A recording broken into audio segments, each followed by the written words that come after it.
مساء الخير. Pardon me. Good evening. I just greeted you the Arabic Egyptian way. Okay, so welcome to day number 76. And today's story is The Altar by the River.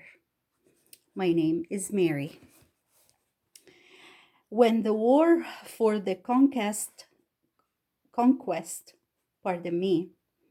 when the war for the conquest of Canaan was ended and the tribes were about to leave for their new homelands, Joshua broke camp at Gilgal, which had been the meeting place of the Israelites through the war. You remember that two of the tribes and a half of another tribe had received their land on the east of Jordan, but their soldiers crossed the Jordan with the men of the other tribes. Joshua now called these soldiers and said to them, "You have done all that Moses, the servant of the Lord, commanded you. You have stood faithfully by your brothers in the other tribes. Now the time has come for you to go back to your wives and your children in your own land on the other side of Jordan. Only remember, always keep the commandments of the Lord. Be true to the Lord and serve him with all your heart and all your soul."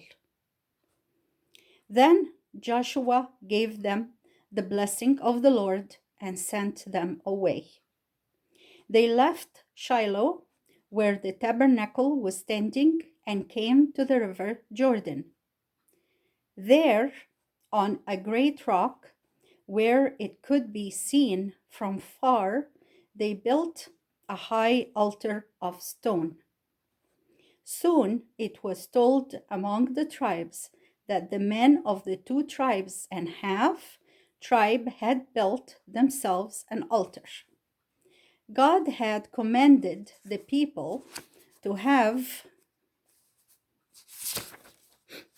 but one altar for all the tribes, one high priest, and one offering for all the tribes. This was to keep all the people together as one family, with one worship.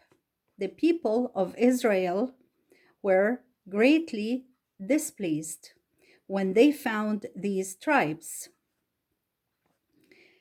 had built an altar, so upset that they were almost ready to go to war. But before going to war, they sent one of the priests,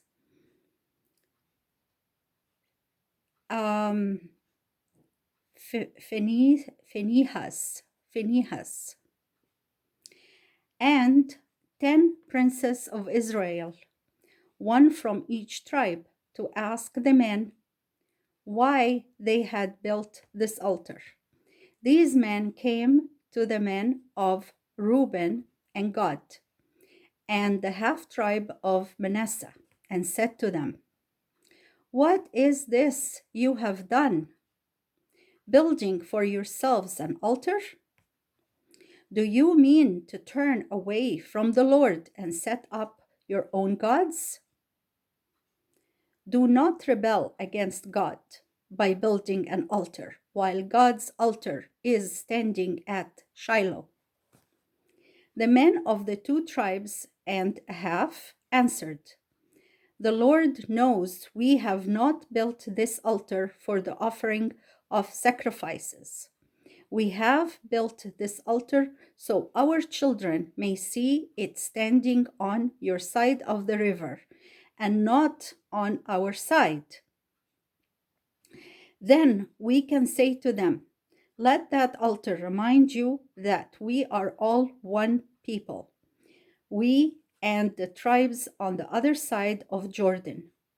This altar stands as a witness between us that we are all one people and worship the one Lord God of Israel. Then the princes were satisfied and pleased to know it was an altar for witness and not for offerings. They named the altar Ed, a word that means witness.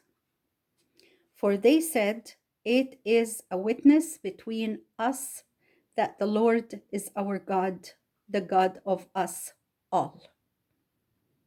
And that was the word of the Lord. Now we come to our discussion questions. Number 1.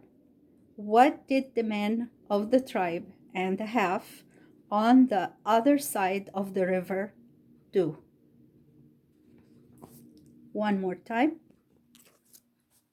What did the men of the tribe and a half on the other side of the river do?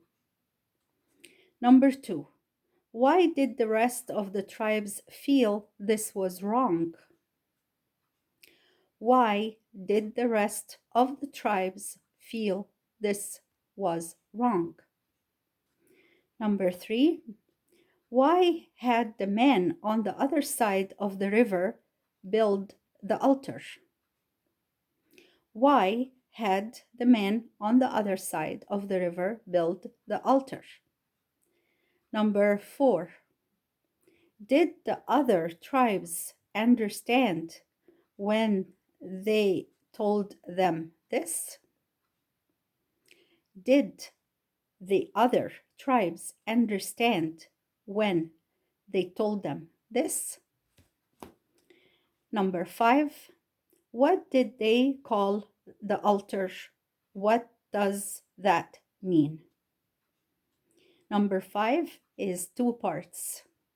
The first part, what did they call the altar? The second part, what does that mean? Thank you again for being with me, listening to another story of the bedtime Bible stories. May God bless us all. Have a great night. Bye for now.